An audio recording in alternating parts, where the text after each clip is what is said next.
Kita ke kasus hukum lainnya, Saudara. Polisi mengungkap kasus mafia tanah yang melibatkan oknum mantan pegawai Direktorat Jenderal Kekayaan Negara di Kabupaten Bogor, Jawa Barat. Polisi menyebut pelaku menggunakan tanah aset negara dengan kerugian yang ditaksir mencapai 15 miliar rupiah. Polisi menangkap 6 orang pelaku sindikat pemalsuan surat tanah milik Kementerian Keuangan seluas 2.000 meter di Kecamatan Babakan Madang, Kabupaten Bogor, Jawa Barat.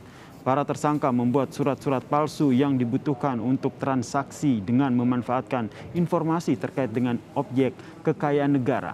Kemudian menjualnya kepada oknum pegawai Direktorat Jenderal Kekayaan Negara di Kementerian Keuangan.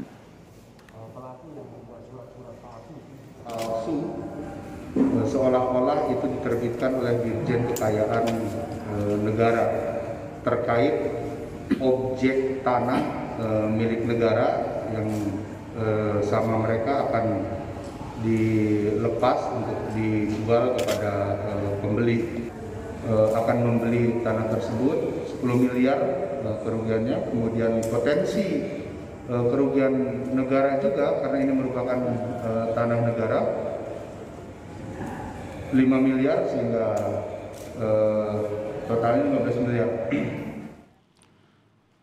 Polisi menyebut, Saudara, objek tanah negara yang dimanfaatkan untuk kasus penipuan berada di Kabupaten Bogor dengan luas sekitar 2.000 meter persegi. Kerugian negara dalam kasus mafia tanah ini ditaksir mencapai 15 miliar rupiah. Sejumlah barang bukti seperti puluhan surat tanah palsu, komputer, dan juga printer telah diamankan polisi. Kementerian Keuangan menyebut akan terus mendukung upaya polisi untuk memberantas mafia tanah, termasuk kepada pegawai yang terlibat di dalamnya. Menetapkan beberapa tersangka, termasuk 1 orang oknum pegawai DJKN.